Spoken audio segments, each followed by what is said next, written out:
This is Let's Talk Business with your host, Marc Ebinger. Now, here's Marc. Welcome back to the Let's Talk Business podcast. In studio with us today is Joe Erevia, the owner of Icon Technologies of Texas, where they specialize in secure healthcare technology solutions and open source platforms and providing tailored IT support for businesses. Joe, welcome to the show. Thank you. Great to be here. I'm your host, Marc Ebinger, the owner of Krukus Virtual Staffing, a company that recruits and staffs overseas virtual assistants for insurance agents who need help with policy management, claims processing, and client communication. And I am Heather Boehme, a certified business coach and owner of Onset Professional Development, where we help overwhelmed and burnt out business owners and executives gain clarity and control. And I'm Howie Nestel, one of y'all's co-hosts. I own Sharkmatic Advertising, a cool ad agency serious about big results. We are experts at branding, graphic design, web design, and search engine optimization. And for 30 years, we've helped 1,500 clients reach their target audience effectively and economically. A quick reminder to follow the Let's Talk Business podcast on all major podcast platforms and social media where you can catch video versions of the show. You can get to everything easily by visiting our website at satalkradio.com. Now, the Let's Talk Business podcast has another mega mixer coming up here in San Antonio on Thursday, October 3rd from 5:30 to 7:30 p.m. Tickets are on sale now for just $20, but don't wait till the last minute because they are going to $25 at the door. So those of you who are slow to get your tickets, it's going to be an extra $5. At the mixer, of course, there's going to be great food, plenty of drinks, lots of networking. And there's going to be some sponsor tables there as well. I think we've got 8 or 9 sponsors tables, and that's kind of a cool way to come in. You got stuff going on, go start your conversations, learn about other people's businesses, what kind of specials they got going on, and do some business. Net proceeds from the event will be going to Gotcha Covered, a local nonprofit that organizes San Antonio's largest one-day collection of clothing, food, and essential items to support other local charities such as Haven for Hope, the Battered Women's Shelter, and the San Antonio Food Bank. Now, Howie, this is like your thing, right? You've been doing it for a long time. What'd I miss about your fantastic organization? You only missed about 40 details, but I'm going to cut it down to maybe 3 or 4. So you are right. It's a local one-day collection drive. Takes place on December the 1st, 2024. We collect non-perishable food items, new and used, I say gently used, clothing, and toiletries, and we take them all that same evening to the intended recipient charities. So Haven for Hope, Battered Women and Children's Shelter, and the San Antonio Food Bank. So this will be our 28th annual. It's important to note that the reason it's successful is because of people in San Antonio who come out and donate all of these items. Last year, we collected 65,000 pounds of donations in a 6-hour period. Quite remarkable. That's 3 truckloads full of donations that are then used on Monday morning by the people who are either staying or served by these nonprofits. The other neat thing is that everything you donate, including your used clothing, is tax deductible because each of the nonprofits will be there to write you a tax deductible receipt on your taxes. And you don't even have to get out of your car. So you throw all your stuff in the trunk, you pull up, and we'll have a bunch of volunteers. You pop your trunk open, we'll take it out. You'll identify it as men, women, or children, or general, and we'll put it in the appropriate box truck, give you a receipt, and you drive off. It's kind of like a NASCAR thing. You just pull up, and in 30 seconds or less, we have you unloaded, and you're on your way. How do you determine the value of the stuff you're dropping off? It's on the honor system. People who donate tend to be honorable, so they'll say, if they pull up, and they say, I have $100,000 worth of used clothing, we're probably not going to give them a receipt for that. And the IRS will probably go visit them in the following year. Yeah. But, it's not unreasonable for people to say, hey, look, this was $1,000 worth of clothes when I bought it, and you'll get a receipt for $1,000. Awesome. Gently used. That would be the key. Yeah, and don't bring your lawnmower with 3 tires that hasn't started since 1983. Don't bring me a half-open can of paint. Basically, anything that you use at your house to get ready for your day. So new toiletries, obviously, so toothbrushes, toothpaste, shampoos, that kind of stuff. But if you have towels and sheets and pillowcases, bring them. Don't bring mattresses. Don't bring me a lamp that doesn't work. Don't need any of that stuff. But definitely jeans, T-shirts, dress shirts. There's a whole dress for success aspect to the clothing. So if you have nice dress clothing that doesn't fit anymore, bring it over, and we have a special place for that so that the residents at Haven for Hope and the Battered Women and Children's Shelter have clothing that they can use either for school or for work. And just for clarity, bring that stuff on December 1st. You're not bringing it Good point. to the Mega Mixer. Right, just bring your money to the Mega Mixer. Yeah. Howie will take your money all day and all night. Yes. Yeah, and so one of the plans, but again, maybe we'll do a shopping spree with our co-hosts with the money from the proceeds from the Mega Mixer, and we'll go shopping and we'll go buy packages of socks and underwear for kids, maybe at the Battered Women and Children's Shelter in Haven for Hope. Awesome. Love it. All right, so we're expecting to sell out on the Mega Mixer once again. So get your tickets to the Let's Talk Business Mega Mixer now by visiting our website at satalkradio.com and grab an extra one for a friend. Yeah, and it's $20. I was telling the friends that bought the ticket, my friends that bought tickets this past weekend, I said, the $20 is food and your drinks included. And you get to do business and talk with 250 entrepreneurs. There's no better value in town. Yeah, I agree. All right, speaking of value, a quick shout out to Matt Nelson and his team at Peachtree Rose Marketing for being a gold sponsor for the upcoming Let's Talk Business Mega Mixer on October 3rd. Peachtree Rose Marketing specializes in search engine optimization, social media marketing, email campaigns, content creation, and direct mail advertising. Peachtree Rose Marketing's goal is to help businesses increase leads, client retention, and referrals. When you're ready to elevate your business with targeted marketing strategies with proven, measurable results, Peachtree Rose Marketing has you covered.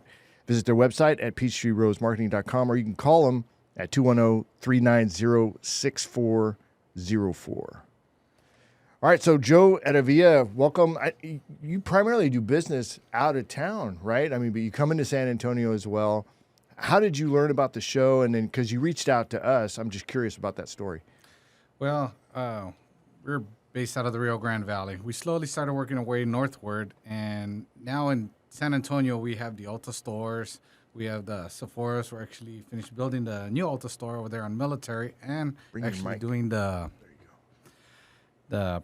new pet folk animal hospital. Actually, this week we're gonna have our guys doing the IT team, and we actually ran across your show while we were online doing our promotions for the San Antonio area, and with the local chamber, cybersecurity council. So I was pretty psyched to see if I can be on board with your show. All right, awesome. Well, I appreciate that. This shows we've been around for like 2.5, it's going to be 3 years before we know it. How long have you been with the show, Heather? Well, about as long as my kid is old, so a year and a half. Oh, yeah.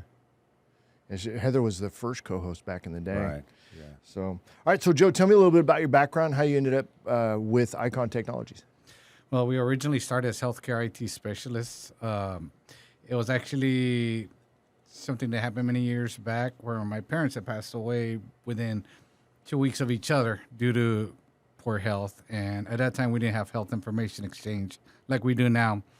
And in 2008, they had started passing where we get electronic medical records where information can be transitioned from one place to another within a keystroke as compared to waiting for a fax to come in or until somebody answers a clinic. So we got on board with different various clinics, and at that time, President Obama signed an act where they would actually give us incentives to bring in electronic health records into the different clinics. So with that, we kind of merged our IT technical team to that, to where now it's called Healthcare Informatics. And from then on, we just started growing with the local doctors, which we've had for 10 plus years on a month-to-month basis. So if I understand this right, the motivation for you to get involved in the health side was because of your parents? Yes. Yeah, I lost them, and I was an only child. So, you can imagine how the impact that was. So I had always wanted to own a business. It was originally just going to be, since I was first part of the communications teams, which we did a lot of law enforcement, Code 3 and so forth. In 2003, we were part of the Homeland Security Texas Law 3, where they had merged like Border Patrol, DPS, and all the different counties all together into one frequency, an emergency frequency. So with that, my parents were pretty much ill. And then when they pretty much passed away, I started going in more into the technical background, healthcare informatics. And that's when I thought that would be kind of cool. Sort of like the way we did the Texas Law 3 many years back, we would be part of the Health Information Exchange Initiative. And help me understand, when you became an entrepreneur, when did that happen? That was in 2010. That was after I was pretty much getting my feet wet with that. And it's one of those where you just take a leap of faith. It's like, getting a really good salary, probably the best salary I had ever had, onto jumping into the unknown. But by that time, I'd already established some doctors as a side gig, because I would be working my day shift, then every night, be working for them, doing different jobs for them, pretty much a gig hustle. And then That's a good conversation, though, about the leap of faith, because I think we've all done that. You're used to making some money, somebody's paying you, then you got to go and you're going to start your own business. And it's usually a dip. It's almost never like, I started my own business and I doubled what I was making at the previous place. It's, usually, that's why it's a leap of faith. You're jumping, you just don't know how deep the canyon is. So, and then you have to climb out. I call it the starvation period. Yes. Like, how long is the starvation period in your industry? When I got started in real estate, it was like 6 months, but for some, it's way longer. Like, if you're looking at commercial real estate, it's like 18. Period. Yeah, because you have to starve a little bit and you got to scrabble for your work. So what did your starvation period look like? You went from side gig to full leap of faith to now, you're in Ulta stores, you've expanded out, you're obviously growing. Yes. What was your starvation period before you started seeing that traction? Well, it was, with us, it was years. We pretty much... You said years? Yes. With an S? Yes. Okay. I don't feel bad now. Yeah. So, when I first started, I was pretty much a solopreneur. It was always just me, a one-man show doing everything. I did my own invoicing, used Microsoft Word and Excel and so forth. Joe, I call Learned that as I went. self-unemployed. Yeah. So I would sleep in my office every time, be checking in with everybody, doing all the calls, sales calls, showing up and doing all of the work. So it took me about a good 2 years to kind of gain traction, to get my name out there. So. And tell me what gaining that traction looked and felt like for you. Well, nowadays, probably getting a first $500 a month contract was like the biggest thing, ever. Just the fact that I guess it feels good when a doctor trusts you. At that time, there were just doctors that I would get. And, and then I felt like I was making a change, the technology that we were bringing in, it was at its infancy. But I was just pretty excited. I was thinking I was doing the world a good on that. And there was regular technical people. Then there was, of course, the Geek Squad and all these people at that time. And, I was just one of those that was coming up. I was under the radar, which was my advantage. So they didn't really take me seriously. Did you think of, even though they maybe didn't take you seriously and you were trying to find your way, were you aware at that time that you had to find your differentiator? What made you different than the Geek Squads and the bigger companies? Was that on your radar already? Like, hey, I need to have a niche, or I have to be a little different? Yes, I would read a lot of books on that. And I would read pretty much Rich Dad, Poor Dad, Art of the Deal, and so forth. And I learned that I had to be more than just a person, I had to be a brand. And that's what I would say, what would make us different. So I would always analyze my competition. They have deeper pockets, but what can I do? Well, I'm just a one person, so I could offer free service, quick response times, faster than them, personalized service, instead of talking to a machine over here, talking to somebody in New York, and so forth. So that's what I would offer. So when they would tell me, they're charging me this and you're charging me this, I go, well, what I can't save you on money, I can save you in service and headaches and frustrations.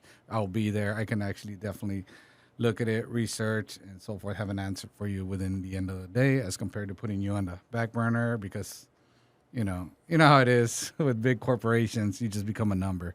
So I established a relationship. So that's when I started telling everybody, I'm not here to make money. I'm here to build relationships. So your success is my success. So at the end, we grow together. And that's something that Mark talks about all the time, about building a relationship. You solidify that relationship with a prospect, they become clients, and then they stay with you typically longer than if it's based solely on a transaction. Yes, sir. So you had like your 2-year starvation period. Then you started seeing some traction. You got your first $500 a month contract. From getting a little bit of traction to feeling like, oh my gosh, it's actually working. I made it. How long was that? Well, that's when life just kicks in. A lot of other things just start happening on a personal level. Kids start growing up. You gotta. I was divorced at that time, so I had to handle personal and handle business at the same time. So of course, the biggest thing that a lot of people don't realize when I talk to future entrepreneurs is that you have to calculate in your equation life. People forget to calculate life on there. So that was a very hard thing that I had to learn to juggle throughout that time. So, and that was just another couple of years. So really the time I really gained traction was about 8 years. So by the time I learned how to balance the life and the business, and of course, it's grueling to be a business owner. It's a 24/7 job. If a doctor is on call, I'm on call. And if I got 5 doctors on call, so I'm on call the whole week. So it was all more of a learning experience. I didn't have any business background. I didn't have any training formally. I would just talk to people and ask them, and I learned that talking to a doctor is the best because in every corner there's a doctor. So they got the most competition. So that's how I would learn. And they would say, well, this is what I do, Joe, and this is what they do, and so forth. So I just learned to make myself unique. What about profitability? How long until you're profitable running the whole business, or were you profitable right away? Well, I would make money, but I always like that Amazon quote, they make money, but they don't turn a profit, and so forth. In the beginning, that's pretty much the way we were. So we're just always rolling over. But that's where, thankfully, I had a lot of faith. I was a person of faith. That actually helped me get over that and learn that money is not something that we can own. It's money that's just a tool. It's just always flowing. That's when I learned the value of a dollar. The dollar's a tool. It's not where I'm learning and holding it. It's just something that's flowing. So, did you pay yourself a salary from the beginning? You were one of the entrepreneurs that are like, hey, whatever's left over is mine? No, whatever's left over, I've always invested. Up to this day, I No, still but something do that, had to pay the mortgage and the food. Well, How'd you that pay for was that? the mortgage was actually paid for initially. I kind of got everything all together, and then later on, when I got my divorce, they stayed with the house, and then I just stayed at a very small apartment, and then I got a small, very, very, very small office. It was like about probably about half of this room. That's all I was, and a desk and a phone. But the main thing I invested in was servers. I would always get, how they say aftermarket. That's what I would get. But we'd always say it was, pretty much a hand-me-down, an old server. I would start putting it together. So the machines started being my helpers. Like I would take a call, I created my own audio system. Now everybody has it, like a Ring Central. But at that time, it was new. So I would train it to take a call, screen it, and then I would get it on my cell phone. Now it was called an asterisk server, but now everybody has one. But that's pretty much how I learned. AI is now the big term, but I would always say the machines. The machines help me. Mm-hmm. Well, how are you paying your bills, though, your personal bills? Were you My taking personal? enough money out of the business to pay all that? Yeah, I would. Okay. I would use it like I was. ATM machine. Yeah, exactly. Yeah. Just I take what learned. you I need. learned to have the business as my bank. I'll borrow against myself. So if I'll borrow $100, I'll pay myself $120 back to that bank. So that's what I learned. I'm very afraid of getting in debt. So that's what I would do. So any little bit I would earn, I would just put it in there, sort of like a bucket, and I just borrow against myself. And that's the thing. And the reason I ask is I feel like when people get into business, like they don't think about that. But so many people who have made it have gotten scraped by, barely made any money. But you don't talk about that. And then all of a sudden, 8-9 years later, you're doing really well. It's part of the reason why some entrepreneurs are really successful.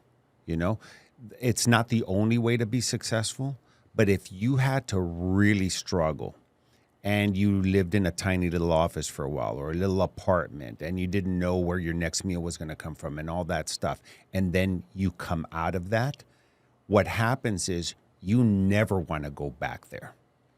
And so your drive is up here compared to people that, they leave corporate, they get some underwriting, they get some money partners, they start a business. They're not as hungry. I'm not saying they can't be successful, but that drive usually isn't there. See, I see the drive is true, but you're scrappy. You have to make a little bit of money go a really long way, resourceful. Right. And you've got to find creative ways to do things. And those are generally the people that do make it. Yeah, and Joe can go into any big corporation that's trying to hire him, and somebody might be trying to pull the wool over their eyes and try to sell him a bunch of extra cabling and all that stuff. And he'll be like, no, wait a second, there's no way. All we need to do is this, because he knows it, because he built his business from the ground up and he helped his clients grow from the bottom up when he had to be resourceful. Mm-hmm. Now, you're a business coach.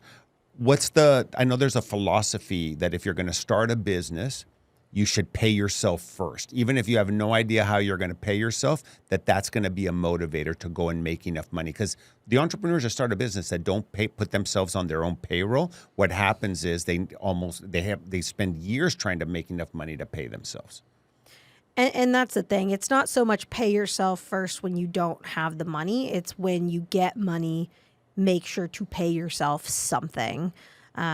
So I usually use like the profit first mentality. Mike Michaelwitz, he says put 1% at bare minimum aside, and then pay your taxes, pay yourself, then pay your taxes, and anything that's left over, pay your operations, because your expenses tend to expand. So if you pay yourself last, you're going to get what's left over. And a lot of the times businesses eat money. There's a reason there's so many B2B businesses. I mean, how many phone calls have y'all all gotten since you registered your business and you pick up the phone and they say, hello, is this the owner? Mm-hmm. So many. I'm like, you can't even be bothered to just look at my name.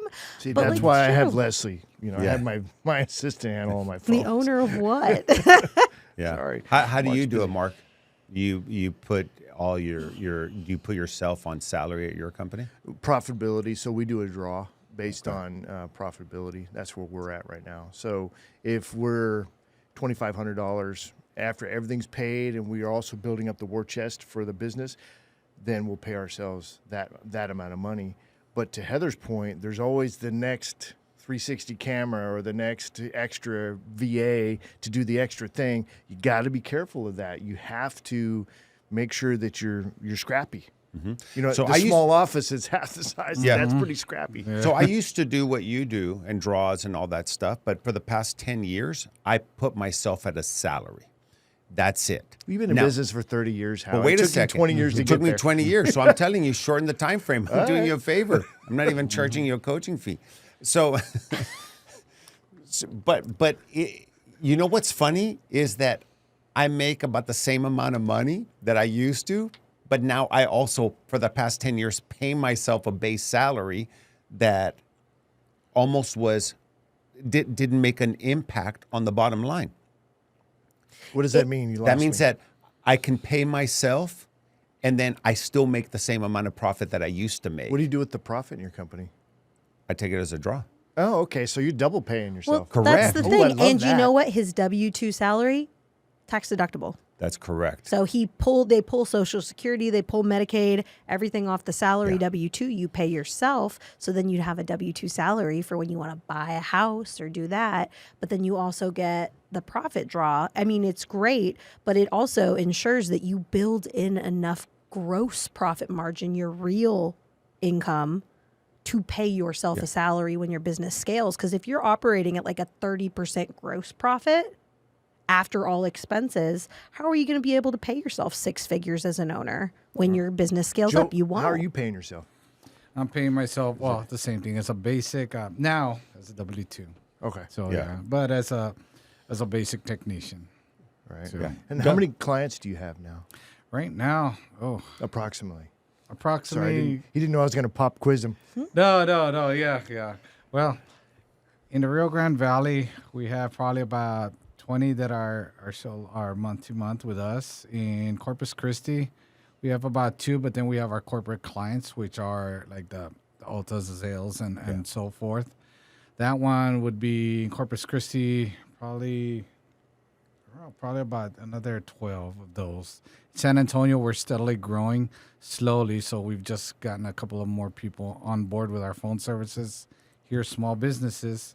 So in small businesses that are locally owned, I've only got 2, but I've got the majority of the stores here now.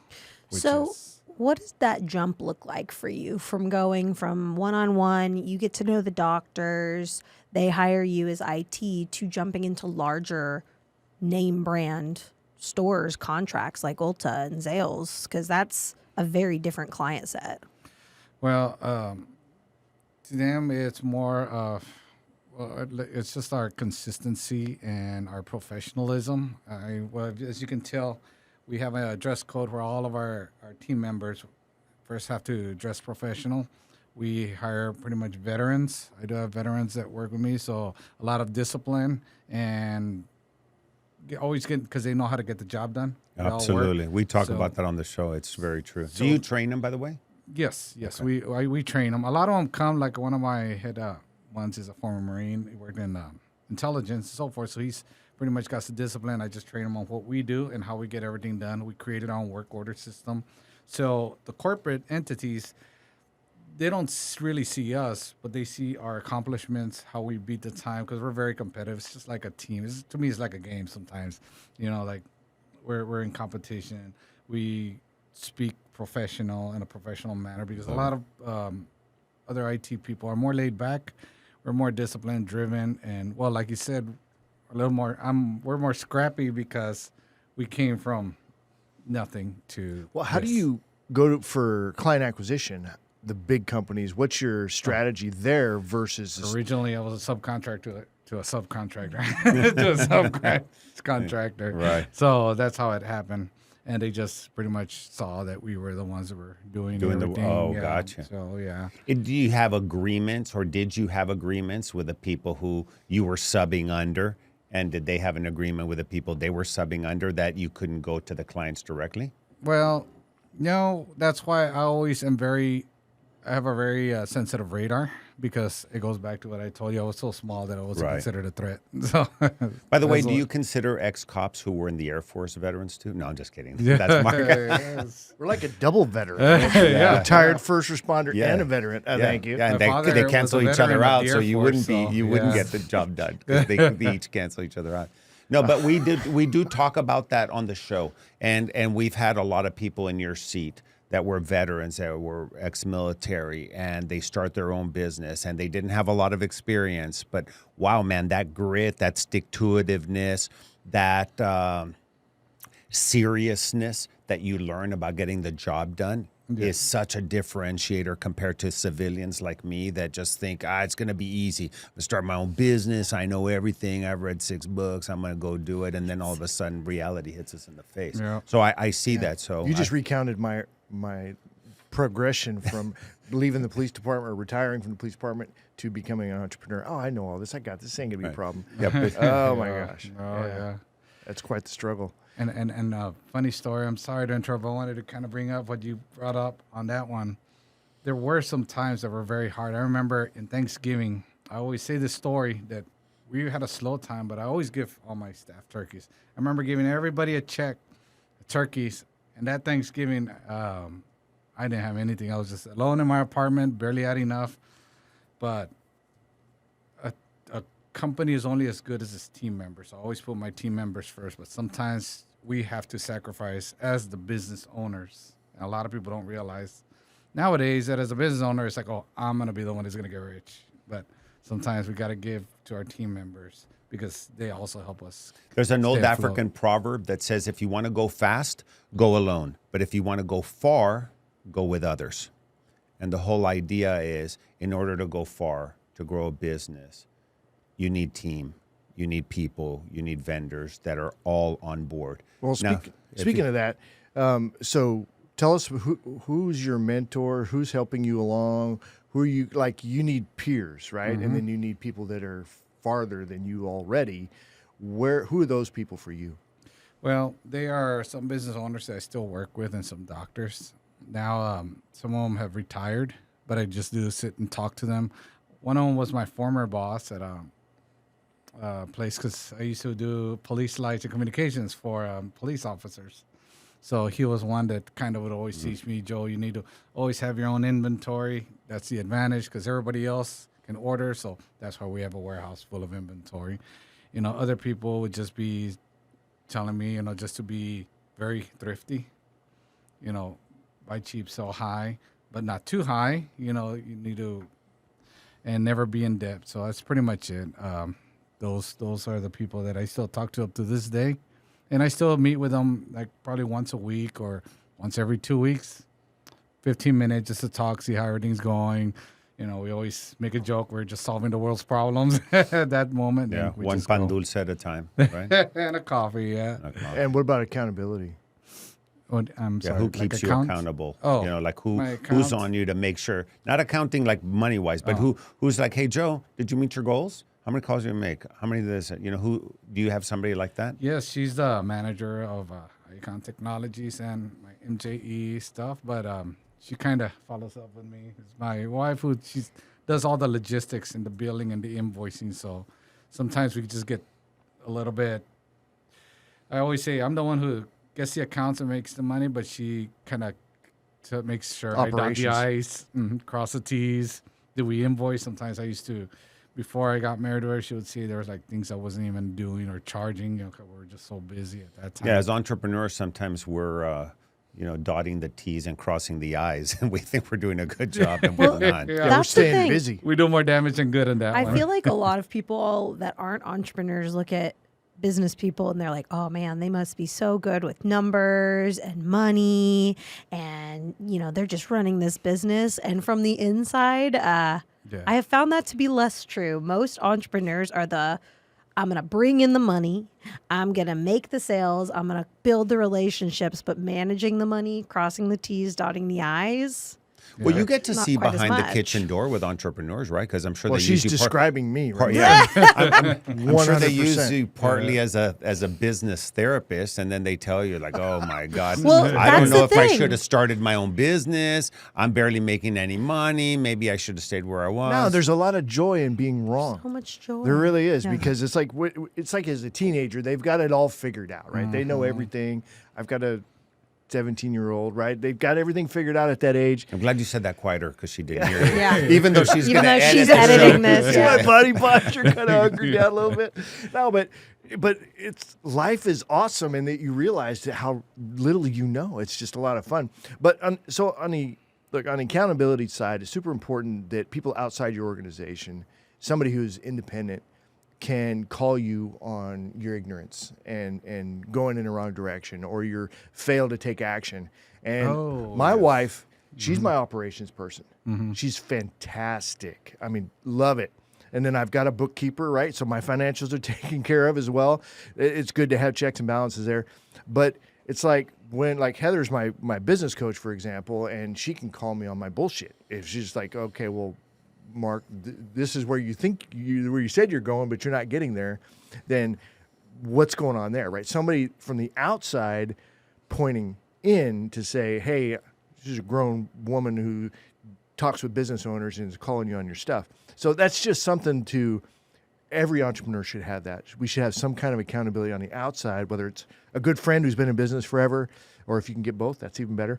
But those are important. That's a good one. What I do is I do a lot of QA.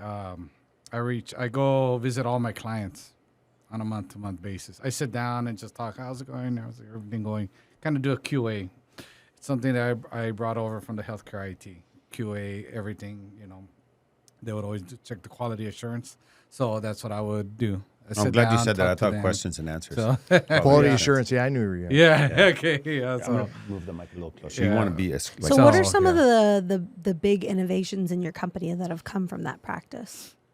well, the practice of the QA or Yeah, just our The technology? QA. Well, what we've seen is I actually talk with people and I ask them, it's just more knowledge, more, what are we doing wrong? It's pretty much the same thing. It's just something as simple. Instead of set it and forget it, we let them know because there's always room for improvement. Around the corner, there's another guy that's probably hungrier than I was, coming in, and I want to make sure ours is better. we've been here about 14 years already. How can we improve? Icon has become now a brand. We have brands, and we want them to grow alongside us. So with that, the innovation has come. Well, the phones are very hard because they're calling somebody else that created my phone company. So now we have Icon Communications, which are voice over IP. I have the resources, so I can go ahead and do that. So we kind of grew out of that. And so now we have that. We get to be a one-stop shop for some of the clinics and some of the small businesses, and we grow alongside them. So I have my own email servers because our competitors have become more expensive. Getting 365, they charge by the email, by the storage. So we have it, and we just give them ours or set it alongside with the existing month-to-month. Now, we are HIPAA security certified. We run PCI compliance scans all the time because of the increase of ransomware and malware everywhere. So we have our own security team, which goes back to some of my military personnel that have worked with Homeland Security and abroad in their branch.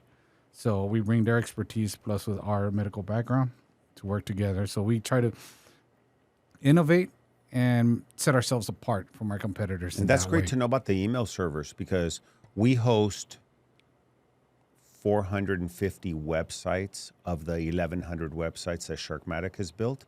One of the things we stopped doing is offering email hosting.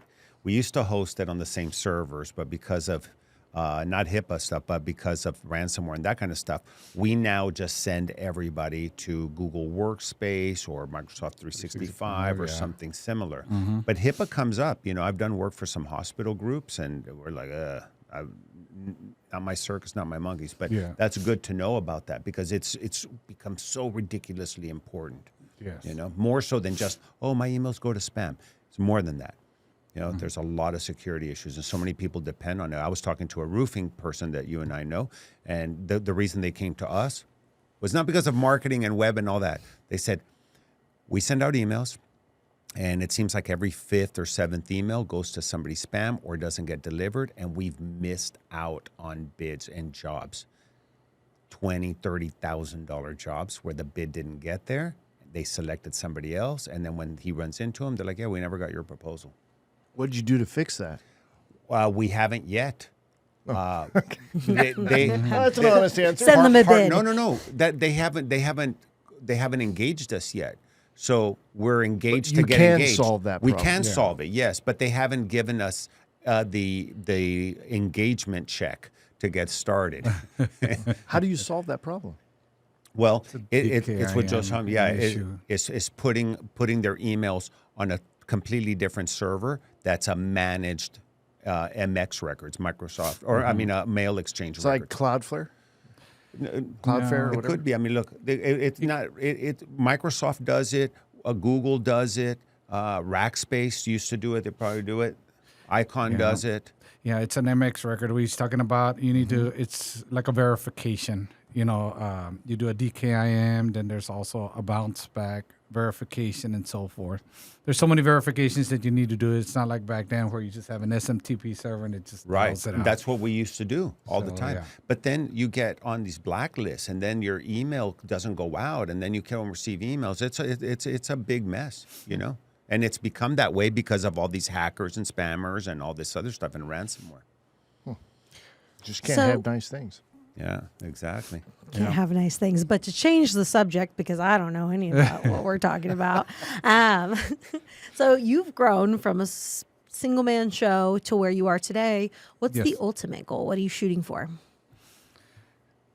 That's a good one. We actually talk about that, and we're just along for the ride right now. But I am we're still shooting to grow a little bit more, just innovate. I know that now this whole AI boom, I just got on board some technicians that have programming capabilities and so forth. So we're working a little bit with that. Just to see whatever, we're going to just go along for the ride with technology and try to innovate alongside with it and just keep growing. One thing that my late father used to have in his workbench, because he was an electronics specialist, go forward or get left behind. So, that's the one thing we just try to keep up with, 'cause Yeah, you're if growing or not you're dying. evolving. Yeah. Yeah. By the way, exactly. that's another thing that a coach can help you with, because there has to be an end game. Because if without an end game, you just expire. You know what I mean? I don't mean pass away. Well, everybody you become has an end irrelevant, game 'cause whatever. you do so, expire. right. So coach can call you out on your BS like Heather does with Mark, but they can also say, hey, look, where do you want to be 5 years from now? Where do you want to be 10 years from now? It's an important thing to think about, but without the experience of having taken a company through its sales or through its life, you need somebody else who has that experience that can help guide you there. You know, it's something I think about, even though I've been in business now for 130 years, like Mark says. What's the end game? Do I sell it? Do I keep it? Do I pass it on to my kids who don't care about it? Do I sell it to my employees? Well, and growth changes too. Like building to 3 million is different than building from 3 to 10. Right. Right. So it's like, what does that look like for you? Are you in the 0 to 3 million or 3 million plus growth right now? We're still at 0 to 3. We're looking to grow beyond that already. That's why I'm actually here, and we're pushing more on our phone services. Now, we've kind of digressed a lot on I have myself, on the IT portion, the cabling. Now I have a team that handles that. I just oversee it, QA it as well, make sure everything is good, but it's pretty much become a self-sustaining machine. Well, and Heather, it's different. You have to take a different approach to business in the growth stage at some point. Like in that 3 million is what people say. It's probably different for everybody, but in that range, the structure of the organization needs to be different. There's different strategies. What can he expect in that 3 million range? Well, that's the thing. I think it's one thing to go from 0 to 1 or 3. They say the first million is the hardest, right? It's true. After that, it becomes easier. Yeah. After that, the 1 to 10 is your next milestone, but it's a lot easier to go from 1 to 10 than it is to go from 0 to 1. But I think it's really just about looking forward and at the strategy. So my first question is, like, if you're looking to grow up past the 3 million, you've already identified that IT services are probably not what's going to get you there. And I heard phones, but like, who are those ideal clients? Are you still going for one-off individual business owners, or are you gunning for some of the bigger white whale contracts, like an entire hospital system? Yeah. That would be my question, is how are you going to make work smarter, not harder? Because the higher you go in those revenue streams, you do have to be more strategic about bringing in that and then handling it as well. So what's the plan there? Well, we've had, I have a letter of recommendation for one clinic that we've had about 130 phones. Just I know how to manage that, so I can pretty much go off higher than that. So that's pretty much what we're trying to grow. And we are in negotiations with some people in taking over phone lines for a major corporation. We do have the endorsements of the experience that we have, and it is proven. It's not a concept anymore. So it's something that we are definitely looking at, because I'm wanting to have it more self-sustaining, because that's where it's at, the automation. Cabling, we will always be doing that, because even though AI can probably start doing coding and all, and it will knock a lot of coders out of work, you'll still always need human ingenuity work and a person's eye to kind of work on that. So I definitely look at all the news, all the technology advancements, and I just think, how can we overcome this? What is coming? Have you looked in your business? I know we're talking about gross sales and growth of revenue, but have you looked at the differentiation between one-off jobs, big revenue jobs, and recurring revenue? I always shoot for recurring revenue. I'm not much of a one-off job. That's the one thing I do. If it's something that's going to be an investment, so that's why the phones, we do it. It's already recurring. So. See, Mark, that only took me 20 years to figure out also. Yeah, I'm telling you that. I love that model. I was just talking about that with my wife this morning. It's like, I don't understand why somebody get into a chasing, like massage therapists, for example, just in the main service that they do, requires them to physically do it themselves, because that's where unless they get other massage therapists or whatever, but if they don't leverage that way, it's always you chasing that service, and there's no recurring revenue. There can be leveraged revenue, but not recurring revenue, unless you get them on supplements or something, which are what chiropractors do all the time. I don't know. Massage Envy does a good job of recurring revenue because they Right. just How? pull that $70 a month and you get a credit for a massage. And then you're someone like me who never has time to stop for an hour and have a massage. And then you rack up a bunch of credits. Well, that's good for Massage Envy, the people who own the company, Yeah. but the massage therapists Oh, yeah, who no. work for themselves. But even that recurring revenue requires you to actually do the thing. It's completely different than it's just the phone service and you're just, Oh, right. You're talking about like passive income, recurring revenue. Yeah. Yes. Because you established a system. But for example, in our business, we have to have one-offs. So people come to us, they want a website. So we have a one-off price for the website. But to do ongoing search engine optimization so people can find you for keywords, we charge a recurring revenue, and that's a monthly charge. But we do have to do some work behind that. But But you can leverage that work. yeah, but you can leverage. We opportunity, can yeah. leverage that work, but also our company.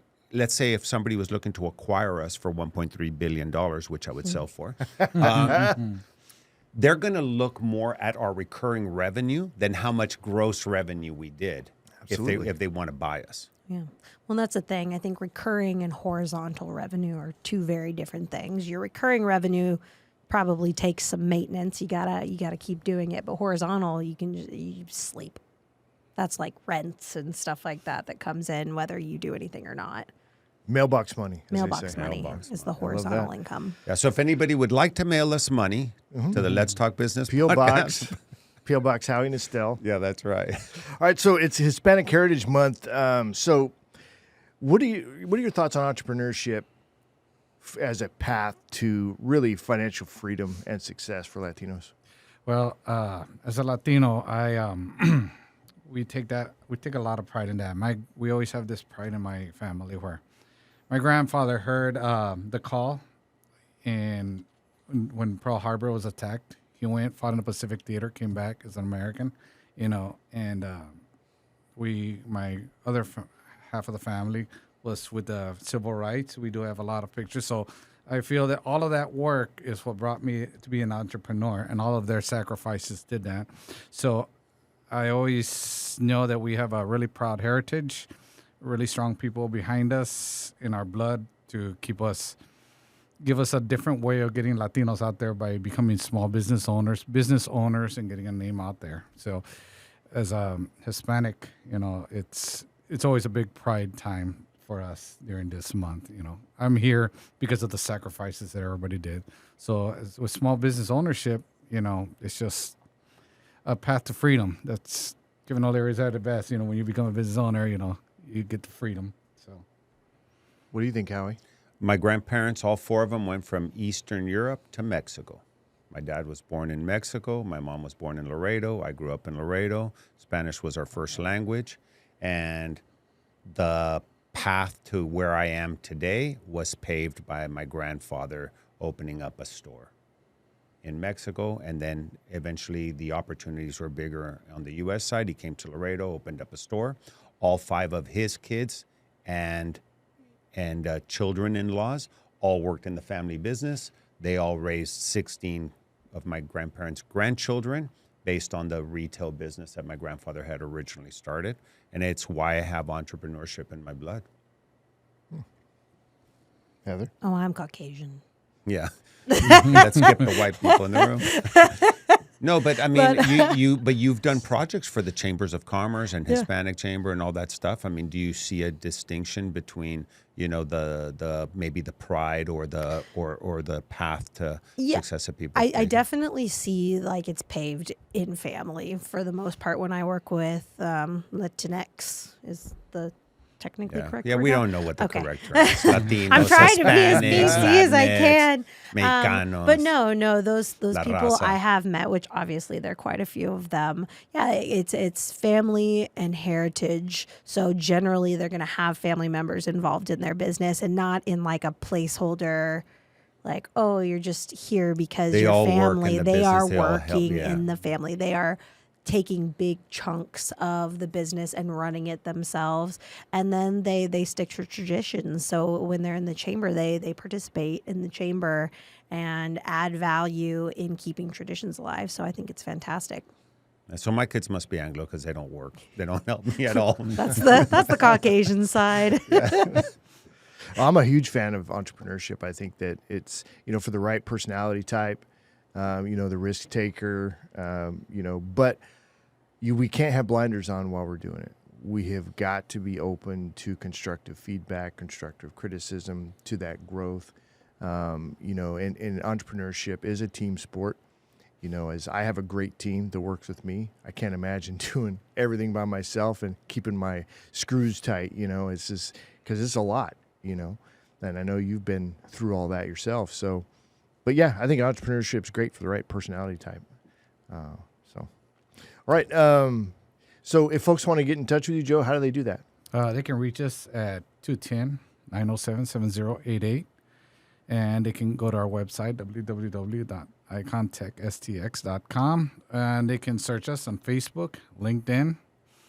We are also in Corpus Christi and in the Rio Grande Valley. We have our own data centers. And you can definitely do hosting, bring all of your stuff in and so forth. And we're always available. There's always somebody there to answer the phone. We definitely make sure. And human. Human being. I love that. Yeah. Of course, it's getting That's a harder big and one. harder to tell these days, right? Right. Yeah. AI is pretty Exactly. slick. And combining AI with folks even in different countries that have an accent, they can take the accent out now, too. This is a whole thing I'm learning about. Right. So, all right, Joe, well, thanks for coming in. I appreciate it. Great talk. As we wrap up the show, a quick reminder, check out our latest podcast and catch video version of the show anytime by visiting our website at satalkradio.com. That's going to be it for this one. Don't forget the Mega Mixer coming up on October 3rd. Look forward to seeing you guys there. Have a great week. We'll see you on the next one. Thanks, everybody.